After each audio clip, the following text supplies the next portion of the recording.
What's up? Welcome back to my channel. My name is Kayla and today we're going to be talking about hearing aids. Okay, so let's talk about them. How do they work?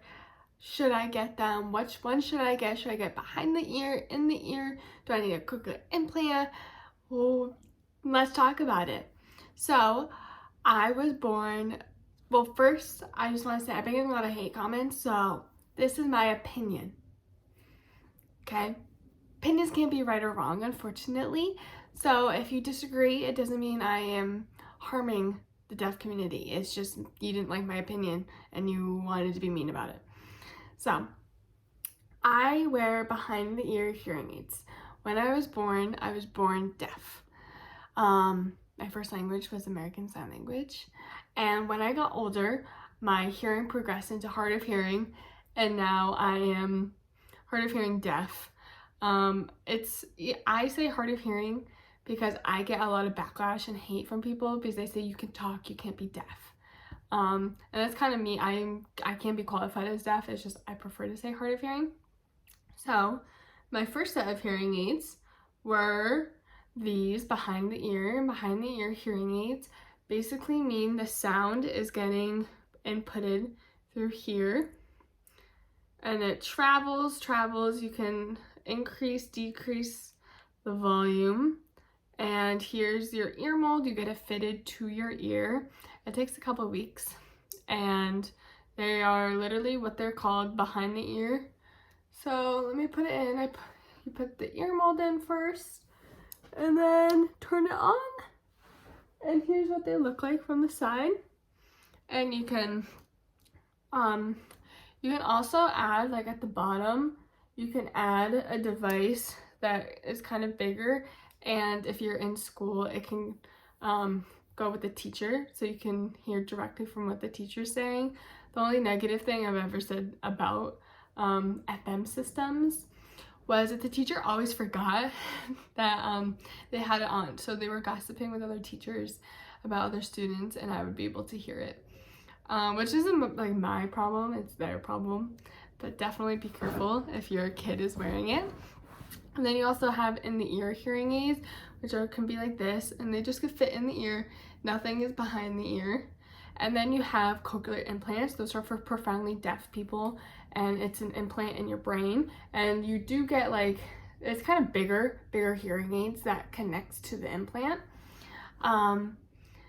So that's kind of how they work and like different types of them.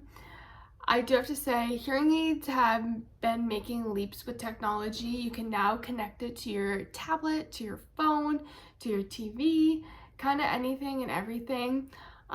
Just the drawbacks I do have about behind the ear, I can't really talk about just the in the ear. I've tried them with my different audiologists and I just did not like them. Was that first, audiologists, they are doctors and they do help with hearing, but they also do push you for hearing aids. They are there to sell hearing aids. So their opinion is slightly biased.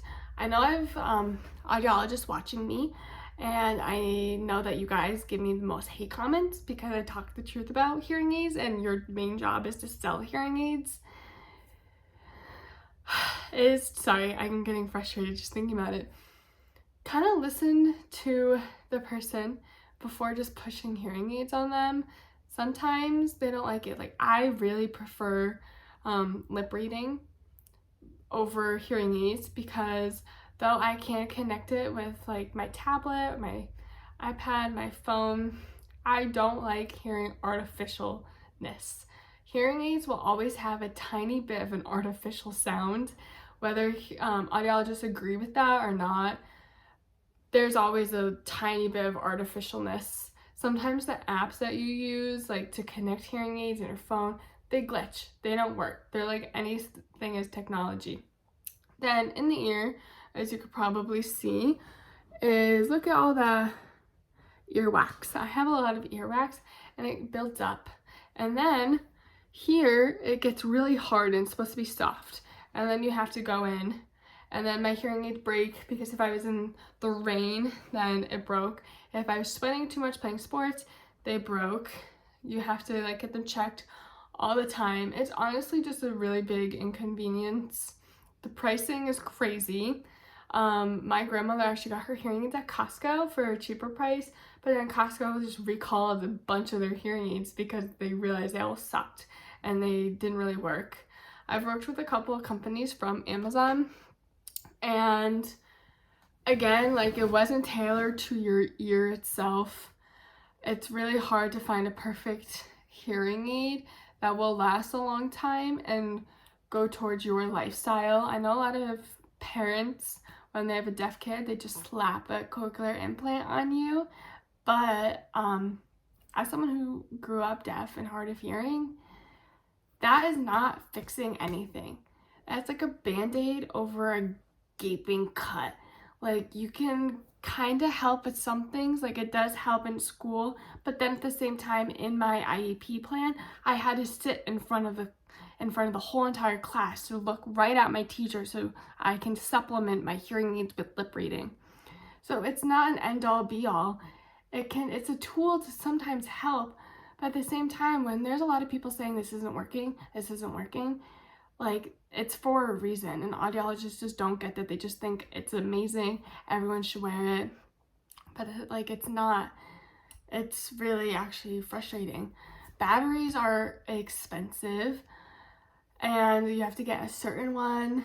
My molds, I have to get replaced every couple, like maybe every year or so.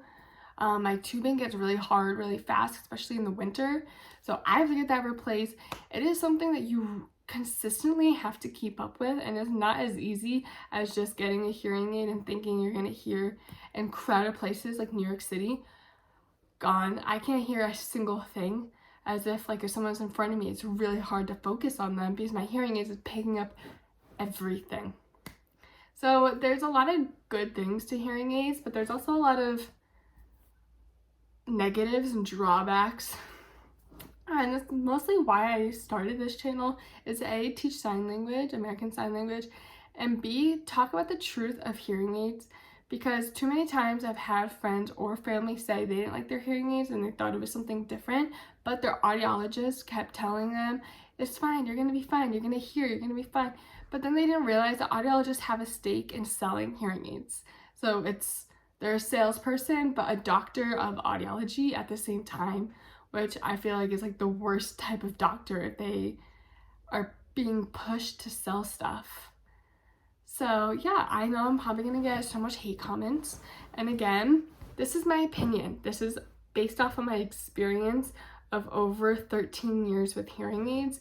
If you didn't have the same experience and you loved your hearing aids, that's great. And I get comments that like, why don't you just get new hearing aids? Get new ones. It's not getting new ones. I experienced this with all hearing aids, and it's a problem, and it's still going to be continuing to be a problem, and I've tried a bunch. So no, it's not just getting new ones or go to your audiologist. Like, I've done that, been there, done that multiple times. It's the same problems that they're just like, oh, it's fine, you have to get new ones, it's like $10,000, like it will fix it. And it doesn't, because these issues are beyond the technology that hearing aids have now. All right, thanks for watching, guys.